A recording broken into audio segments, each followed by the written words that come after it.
이 땅에 태어나 살면서 우리는 반드시 하나님께 쓰임받으며 살아야 합니다.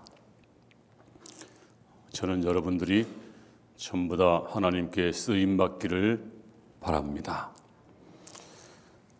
이스라엘 초대왕 사울은 하나님께 선택을 받았지만 후에 교만해져서 하나님께 버림을 받습니다. 그래서 하나님은 다른 한 사람을 선택해서 왕으로 기름을 부으시려고 사무엘 선지자에게 부탁을 했습니다. 사무엘아, 내가 이미 사울을 버려 왕이 되지 못하게 하였느니라. 너는 뿔에 기름을 채워가지고 베들레헴 사람 이새의 집으로 가라. 내가 그 아들 중에서 한 사람을 선택해서 이제 너는 내가 선택하는 그 사람에게 왕의 기름을 부으라. 자, 이래서 사무엘은 베들레헴을 방문하고 이새의 집으로 갑니다. 그리고 이새의 아들 7이 사무엘 앞을 지나가게 됩니다. 먼저 장남 엘리압이 아주 자랑스럽게 지나갔습니다. 사무엘이 보니까 완전히 왕의 관상입니다. 귀골이 장대하고 정말 왕 같은 관상을 가진 한 사람이 지나갑니다. 야, 정말 하나님이 기가 막히게 선택했구나. 저가 왕이로구나. 그래서 기름을 막 부으려고 하니까 하나님께서 잠깐, 아니다, 멈추어라. 오늘 본문 7절에 여호와께서 사무엘에게 이르시되 그의 용모와 키를 보지 말라. 내가 이미 그를 버렸노라.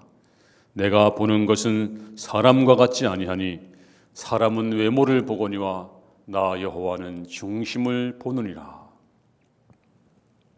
이래서 7 아들이 다 지나가도록 하나님께서는 침묵을 지키십니다. 그래서 하도 이상해서 이새에게 물어봅니다. 여기 있는 아들이 전부 다냐? 그때 이새가 걱정이면서 막내가 있긴 있는데 아닐 거예요. 지금 밖에서 양을 치고 있거든요. 그래? 그러면 그 막내를 빨리 데려와라. 만약 안 데려오면 나는 아무것도 안 먹는다. 그러면서 아들을 데려오게 했습니다.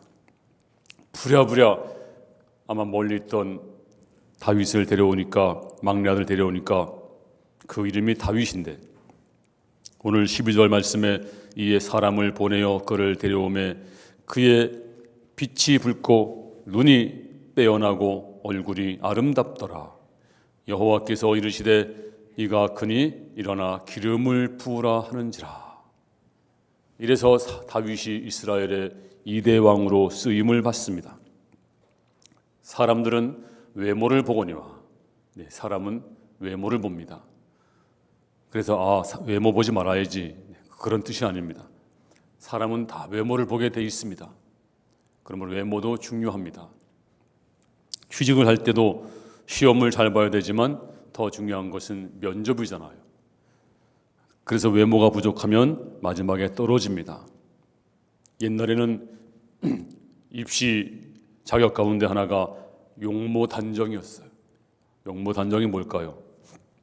외모가 부족하면 안 된다는 것입니다. 남녀가 손을 볼 때도 가장 중요한 것이 외모입니다. 어떤 황혼의 남자와 할머니와 할아버지가 선을 보게 됐습니다. 선을 본 후에 그 할머니 친구들이 물어보는 말이 있죠. 뭘까요? 그 영감 돈 많어? 네. 그런데 남자 친구들이 물어보는 말이 있습니다. 뭘까요? 그 할머니 고와? 네. 마지막 물어보는 게 역시 외모입니다. 하나님은 사람과 같지 않습니다. 사람은 외모를 보지만 하나님은 중심을 본다라고 했습니다. 뭐 남자나 여자냐, 가문이 좋으냐, 뭐 성씨가 어떻냐, 인종이 좋으냐, 하나님은 그런 거 보고 쓰는 것이 아닙니다. 오늘 다윗은 하나님께 크게 쓰임받은 사람입니다. 쓰임받아도 보통 크게 쓰임받은 것이 아닙니다. 그럼 다윗이 왜 그렇게 쓰임받았을까요? 바로 사도행전 13장 22절에 해답이 나와 있습니다. 내가 이새의 아들 다윗을 만나니 내 마음에 맞는 사람이라. 하나님 마음에 맞는 사람이었습니다. 다윗은 세상에서 신앙생활을 가장 잘한 사람 중에 한 사람입니다. 그 결과 온갖 축복을 다 받습니다. 다윗은 인권의 복을 받아서 주변에 사람들이 많이 있었습니다. 좋은 사람들이. 물권의 복을 받아서 모든 것이 풍족했습니다. 영권의 복을 받아서 그가 쓴 신앙의 기도문들이 얼마나 많이 있습니까? 시편은 거의 다 다윗의 시편들입니다. 그리고 이스라엘의 국가는 지금도 다윗의 별입니다. 지금도 전 세계 사람들이 가장 많이 쓰는 이름이 바로 다윗입니다. 데이비드. 가장 애칭하는 이름 바로 다윗입니다.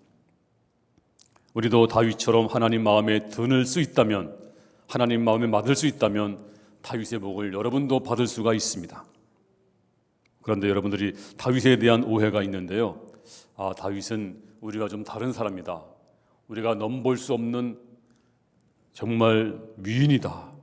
성인 군자라서 하나님 마음에 맞는 사람이 되었고 온갖 복을 다 받았는데 우리는 감히 어떻게 쳐다봐? 그렇지 않습니다. 다윗은 저와 여러분과 똑같은 사람이고 도덕적으로 어쩌면 우리보다 더 못한 사람입니다. 남의 아내를 빼앗으려고 살인도 하고 남편도 죽이고 간음도 하고 우리보다 더 부족한 사람일 수 있습니다. 그런데 다윗은 하나님 마음에 맞는 사람이었습니다. 도대체 무엇이 그렇게 했을까요? 우리가 더 못하지만 조금 다른 점이 있습니다.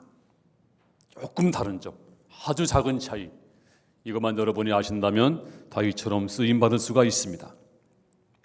그 작은 차이 첫 번째는 그의 마음속에는 언제나 섬김의 자세입니다. 초대왕 사울이 교만해서 계속 범죄하니까 하나님이 그를 버리게 됩니다. 이제 하나님은 사무엘을 통해서 이대왕 다윗에게 기름을 부었습니다. 이제 사울은 형식상의 왕에 불과하고 다윗이 진정한 하나님의 인정받는 왕입니다. 그 결과 하나님께 버림받은 사울은 하나님의 신이 떠났습니다. 그러니 악령이 들어와서 그를 괴롭히기 시작합니다. 악신이 괴롭히면 머리를 부여잡고 정신을 못 차리고 괴로워합니다. 그럴 때 다윗이 수금으로 연주하면 악신이 떠나가고 머리가 상쾌해집니다. 그래서 다윗은 왕궁에서 악기를 연주하게 됩니다. 그런데 사무엘상 16장 21절에 참 놀라운 말씀이 있습니다. 다윗이 사울에게 이르러 그 앞에 모셔서매 사울이 그를 크게 사랑하여 자기의 무기를 드는 자로 삼고 그 앞에 항상 모셔섰습니다. 항상 사울을 모셨습니다. 항상 사울을 깍듯이 섬겼습니다. 얼마나 철저하게 섬김의 사람인가 하는 것을 알 수가 있습니다. 다윗은 이미 왕이 될 계시를 받은 사람입니다. 이제 다윗은 곧 폐위될 사람입니다. 그런데 왕궁에서 들어오라는 명령을 받았을 때 아니 나는 이미 왕이 될 계시받은 사람이야. 저 사울은 이제 곧 폐위될 사람인데 내가 갈 필요가 뭐가 있어. 하지만 다윗은 그렇게 하지 않았습니다. 언제나 사울을 지극히 섬기고 언제나 섬김의 자리에 있었습니다. 하나님의 마음에 맞는 사람이 누굴까요? 군림하는 사람이 아니고 항상 섬김의 자세를 갖고 있는 사람. 지금도 하나님은 그런 사람을 찾습니다. 다윗은 왕이 된다는 인정을 하나님으로부터 받았음에도 불구하고 조금도 요만하지 아니하고 언제나 섬김의 자세 잊지 않았습니다. 저와 여러분도 다윗처럼 항상 섬김의 자리에서 섬기시는 섬기시는 종의 자세를 갖기를 바랍니다. 두 번째는 우리가 아주 조금 다른 특성이 있습니다. 바로 영적인 권위에 순복하는 사람이었습니다. 다윗이 이제 골리앗을 이깁니다. 그러니 인기가 치솟아서 여인들이 이렇게 노래를 합니다. 사울이 죽인 자는 천천히요 다윗이 죽인 자는 만만이로다. 그래서 위기감을 느낀 사울은 이제 다윗을 죽이려고 창을 던졌습니다. 그것도 2번이나. 하나님의 은혜로 겨우겨우 피해서 이제 도망자가 됩니다. 다윗은 이제 험산줄령 같은 유대 광야로 숨어들었습니다. 사울은 이제 미친 사람처럼 돼서 군사를 풀어 다윗을 쫓고 있습니다. 도망자 고통이 얼마나 컸던지 다윗이 기록한 시편의 절반 정도가 이때 기록한 시들입니다. 하지만 다윗에게는 절호의 찬스가 왔습니다. 다윗과 참모들이 숨어있는 엔게디 광야 굴 속에 깊이 숨어 있는데 사울 혼자 터벅터벅 굴 속에 들어옵니다. 생리적인 현상을 해결하려고 거기 들어온 것입니다. 그때 참모 아비새가 충고합니다. 다윗이여, 하나님이 주신 절호의 기회입니다. 한 칼이면 됩니다. 그래야 이제 지긋지긋한 이 도망자의 길이 끝납니다. 얼마나 그럴듯한 유혹입니까? 하지만 다윗은 이미 왕이 되기로 작정된 몸이었습니다. 그 지긋지긋한 사울이 패인 사울이 바로 앞에 있습니다. 이것이야말로 하나님이 주신 기회다. 하나님의 뜻이다. 저 단칼에 목을 베버리고 끝장내야지. 그런 것이 아니라 하나님의 기름 부음 받은 사람을 내가 어떻게 손을 댄단 말인가. 그리고 그런 마음을 가진 것조차도 후회하면서 회개했습니다. 다윗은 사울이 아무리 타락하고 귀신의 앞잡이라도 하나님을 욕되게 하는 패인이라도 하나님이 세웠다는 사실을 한시도 잊지 않았습니다. 그리고 항상 섬김의 자리에 있었습니다. 사탄은 권위를 무너뜨립니다. 하나님은 권위의 하나님이십니다. 하나님은 부모의 권위 또 왕의 권위를 주셨습니다. 우리는 권위에 순복할 수 있어야 됩니다. 그리고 세 번째는 우리가 조금 다른 것은 다윗은 참 고운 심성입니다. 마음이 참 고왔습니다. 눌려있고 가난하고 병들고 약한 사람들, 특별히 그런 사람들을 사랑하는 서민의 왕이었습니다. 사무엘상 22장 1절에 보니까 다윗이 그곳을 떠나 아둘람 굴로 도망하며 환난당한 모든 자와 빚진 자와 마음이 원통한 자가 다 그에게로 모였고 그는 그 장관이 되었는데 그와 함께한 자가 400명 가량이었더라.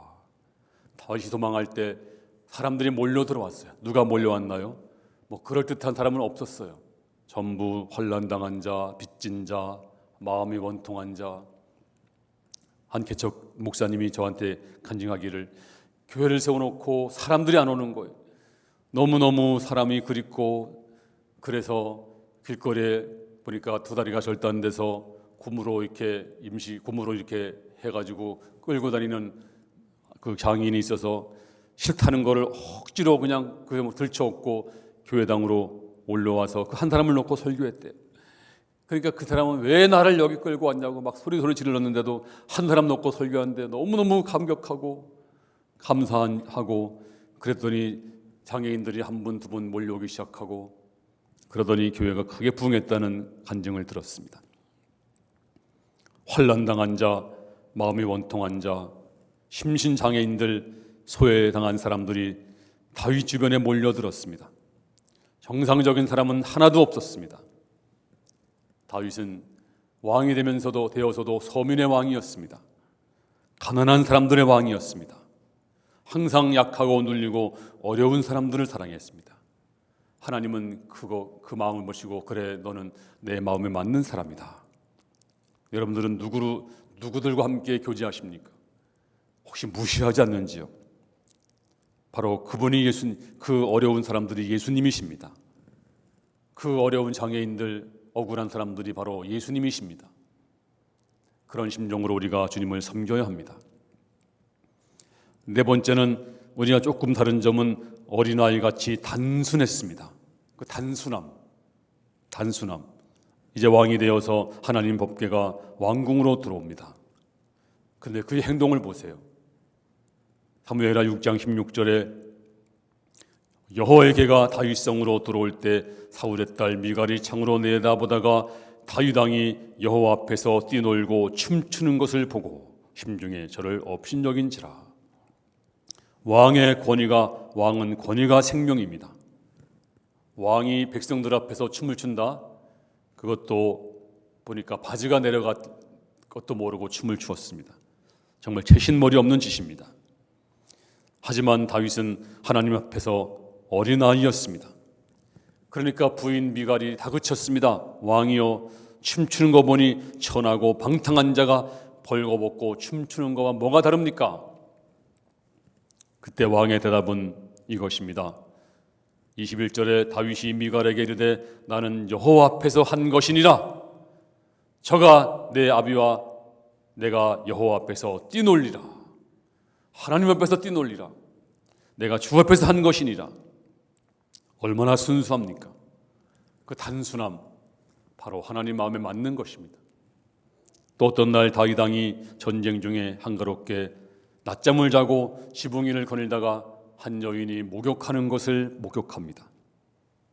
그 여인의 남편은 우리아라고 하는 충성스러운 군인이었습니다. 나라와 민족을 위해서 열심히 전쟁을 하고 싸우고 있었습니다.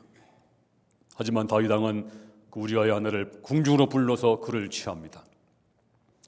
나중에 하나님이 다윗을 일깨워주기 위해서 나단 선지자를 보냅니다. 그리고 죄를 지적합니다. 그때 다윗 왕은 왕의 권위를 내세우지 않았어요. 내가 왕인데 뭐 그까짓 거 그 뭐 대수라고 그러시냐고 무시하지도 않았습니다. 그리고 이런 문제를 가지고 대드는 신하를 처단하지 않았습니다. 하나님 앞에 물론 처단해도 누가 뭐라고 하겠어요? 왕인데. 그거 무시해도 누가 뭐라고 하겠어요? 왕인데. 근데 하나님 앞에서 꼬꾸라지면서 회개합니다. 바로 여기에 다윗의 위대함이 있습니다. 다윗의 생애에서 가장 다윗이 위대한 순간이 무엇입니까? 골리앗을 쓰러뜨릴 때가 아닙니다. 그리고 왕으로 취임할 때도 아닙니다.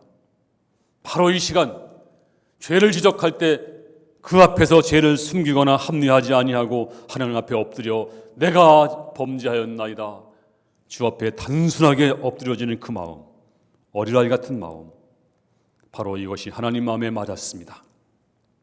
다윗은 우리보다 더 부족했지만 그러나 하나님 마음에 맞았습니다. 마지막으로 다윗은 영적인 감각이 민감했고 영적인 건강을 우선했습니다.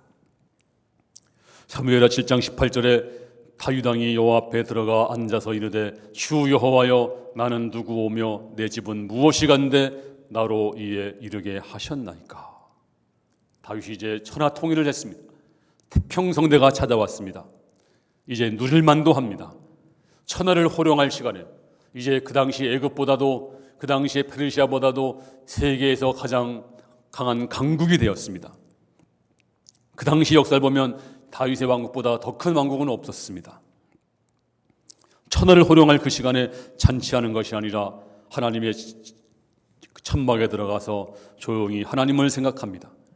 그리고 자신을 성찰합니다. 주 여호와여 내가 누구 오며 도대체 내가 누군데 하나님 나를 이렇게 여기에 이르게 하셨나이까. 주 여호와여 나는 누구 오며 내 집이 무엇이간데. 자기의 첫 출발을 잊지 않았습니다. 자기가 목동에서 왕이 된 것을 잊지 않았습니다. 이 모든 것이 하나님의 은혜인 것을 알았습니다. 내가 적을 물리칠 수 있었던 것, 지금 내가 누리고 있는 평안, 내가 이 보좌의 특권, 이 모든 것이 하나님의 은혜입니다.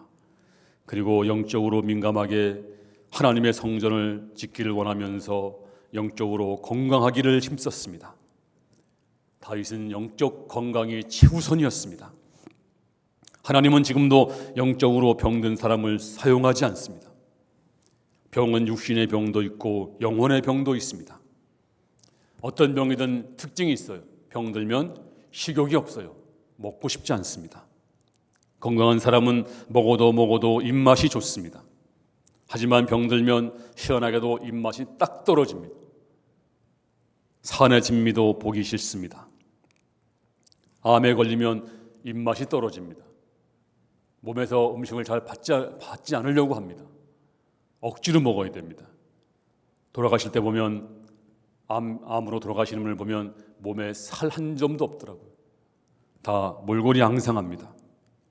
그래서 암에 걸리면 암으로 죽는 것이 아니고 영양실조로 죽는 것입니다. 마찬가지로 영적으로 병들면 가장 먼저 영적인 양식인 하나님 말씀이 들려오지 않습니다. 또 하나님 말씀 들어도 고깝게 들립니다. 그렇게 꿀송이보다 더단 하나님 말씀을 멀리하게 된 왜 그럴까요? 바로 영적으로 병든 증거입니다. 베드로전서 2장 2절에 갓난 아이들같이 순전하고 신령한 젖을 사모하라. 이는 그로 말미암아 너희로 구원에 이르도록 자라게 하려 함이라. 그렇습니다. 영적 건강은 하나님의 젖을 잘 먹어야 됩니다. 그래야 건강할 수가 있습니다. 영적으로 시들시들한 사람, 영적 병자는 하나님이 사용하지 않습니다. 다윗처럼 항상 여러분 자신을 살펴보시기 바랍니다. 성찰하시기 바랍니다. 나는 영적으로 건강한가? 또 병들면 목소리에 힘이 없더라고요. 목소리가 안 나옵니다. 제가 경험해 봤습니다. 제가 한번 대개 앓고 나면 가장 먼저 목소리가 힘이 없어요. 말하는 게 힘들어요. 노인들 보면 말소리가 다 힘이 없잖아요. 기도가 살아있는 사람은 영적으로 이제 살아있는 사람들입니다. 건강을 소리로 할 수가 있습니다. 병들면 먼저 소리부터 나오지 않습니다. 건강한 사람은 목소리가 힘차고 우렁찹니다. 병든 사람은 목소리가 힘이 없고 가늡니다. 중환자실에서 숨이 넘어가는 사람의 소리와 훈련장에서 용사들의 구령 소리는 하늘과 땅 차이입니다. 교회는 마귀와 싸우기 위한 훈련하는 곳입니다. 훈련장이 조용하면 안 됩니다. 소리가 클수록 건강한 것입니다. 교회는 소리가 우렁차게 나와야 됩니다. 어떤 소리요? 기도 소리가 우렁차야 돼요.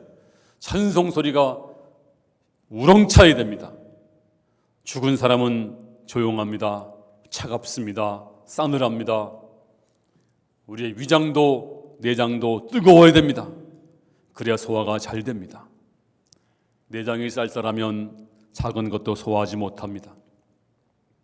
마치 마귀는 뱀과 같습니다. 뱀은 차갑습니다. 색깔도 차갑고 눈빛도 차갑습니다. 죽은 사람은 차갑고 싸늘합니다. 하지만 여러분, 건강은 뜨거운 것입니다. 우렁찬 것입니다.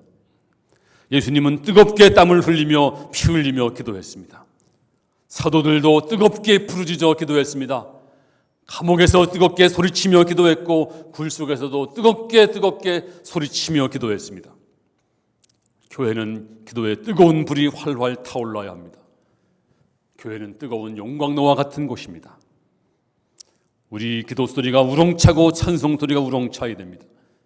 여러분의 봉사도 뜨겁고 기도도 뜨거워야 됩니다. 저는 우리 교회가 뜨거워지기 바랍니다. 저는 우리 교회가 믿음도 뜨거워지고 기도도 뜨거워지고 찬송도 뜨거워지기를 바랍니다. 더 나아가서 여러분 심령이 뜨거워지기 바랍니다. 하나님은 아무나 사용하는 것이 아닙니다.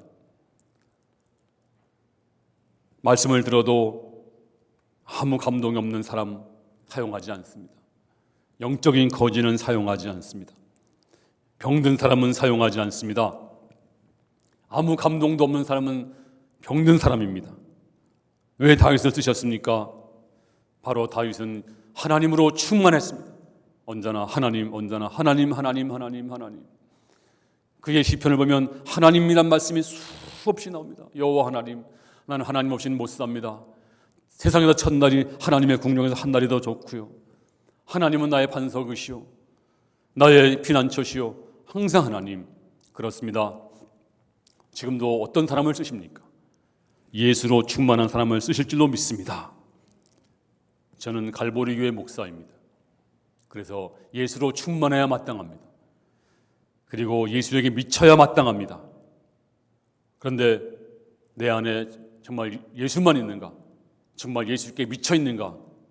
그러면 제가 할 말이 없습니다. 저도 회개해야 됩니다. 우리 주변에 예수를 잘 믿는 사람들이 있습니다. 선생님, 교수님, 집사님, 살림하는 사람들, 사업하는 사람들, 학생들 얼마나 예수를 잘 믿습니까? 그런데 그 사람들이 예수만 있는가? 정말 예수에게 미친 사람인가? 그런 건 아닙니다. 그냥 예수 믿는 사람으로서 좋은 사람일 뿐입니다. 예수에게 미쳤냐? 그건 아닙니다. 그냥 안 미치려고 애를 쓸 뿐입니다. 그냥 좋은 사람으로, 그냥 좋은 집사로, 좋은 권사로 남기를 바랍니다. 그냥 좋게 지혜롭게 괜찮은 사람으로. 하지만 여러분, 하나님께 쓰임받는 사람은 오직 예수가 전부인 사람, 예수에게 미친 사람, 밥을 먹어도 꿈을 꾸어도 길을 걸어도 누워도 병들어도 건강해도 실패해도 내가 성공해도 살아도 죽어도 오직 내 안에 예수가 있는 사람, 오직 예수에게 미친 사람. 미쳤으면 뭐가 비정상인가요? 다윗이 비정상이 아닙니다. 정상이 되는 것입니다. 우리가 정말 예수를 잘 믿기 위해서 정말 예수로 온전하게 있어야 됩니다. 누가 미쳤나요? 하나만 생각하는 사람이 미친 것입니다. 우리 주변에도 미친 사람 많습니다. 미쳤다는 말을 자꾸 쓰면 안 돼요. 이것도 별로 좋은 말이 아닙니다. 사랑에 미치면 한 여자, 한 남자만 생각합니다. 딴 거 눈에 들어오지 않습니다. 하지만 예쁩니다. 사랑에 미치면 참 좋은 거잖아요. 소설에 미치면 밤새도록 소설책 읽느라고 잠을 안 잡니다. 또 돈에 미치면 돈밖에 눈에 보이지 않습니다. 또는 학문에 미치면 정치에 미친 사람, 또 술에 미친 사람, 마약에 미친 사람 정말 많이 있습니다. 그런데 잘 미치면 좋은 것입니다. 미친 사람은 특징이 있습니다. 겁이 없습니다. 두려움이 없습니다. 무서운 것이 없습니다. 또 미친 사람은 하다가 그만두지 않습니다. 또 미친 사람은 손해보고 희생해도 그걸 좋아합니다. 왜 순교합니까? 오직 예수에게 미쳐서 그런 거예요. 예수밖에 없어서 그런 것입니다. 한 가지에 잘 미치면 정말 좋은 것이고, 역사는 한 가지에 잘 미친 사람을 존경합니다. 적당히 미치니까 문제가 되는 것입니다. 우리 기독교 순교자들은 화형 속에서도 기쁨으로 찬송을 불렀습니다. 사자 이빨 속에서도 기도하며 죽었습니다. 톱으로 켤 때에도 찬송하며, 왜 그랬나요? 잘 미쳤기 때문에, 올바로 미쳤기 때문에. 우리는 하나님은 그들을 인정하십니다. 그렇습니다. 영적으로 병들지 말아야 됩니다. 영적으로 건강해야 됩니다. 과일나무도 병들지 않고 잘 자라야 극상품 열매를 맺을 수 있습니다. 어떤 과일은 하나에 2만 원, 3만 원 해요. 어떤 과일은 하나에 1,000원, 2,000원 합니다. 왜 그럴까요? 잘 자라면 극상품 열매가 됩니다. 나무가 불량하면 불량품 열매밖에 맺을 수 없습니다. 야곱의 12아들 중에서 요셉이 극상품, 정제품이 되었습니다. 요셉 한 사람이 잘 영적으로 건강하니까 그 한 사람 때문에 온 집안이 구원받고 온 나라가 구원을 받았습니다. 그러므로 영적으로 건강해서 극상품이 될 수 있기를 바랍니다. 여러분 한 사람을 통해서 여러분이 영적으로 건강하면 여러분 가정이 복을 받을 줄로 믿습니다. 여러분 한 사람이 영적으로 건강하시면 우리 민족과 교회가 복을 받을 줄로 믿습니다. 이제 우리가 못나도 괜찮습니다. 못 배워도 배경이 없어도 괜찮습니다. 영적으로 강건해야 됩니다. 그리고 오직 주님으로 충만해야 됩니다. 하나님은 외모를 보지 않습니다. 중심을 보십니다. 우리 모두 쓰임받기를 바랍니다. 겸손히 섬기는 섬김의 자세를 가지시기 바랍니다. 영적인 권위를 존중하시고 어렵고 그리고 소외당한 자를 돌아보시고 영적으로 충만하시고 예수로 충만한 성도 돼서 하나님께 놀랍게 쓰임받는 모든 성도 다 될 수 있기를 주님 이름으로 축원합니다.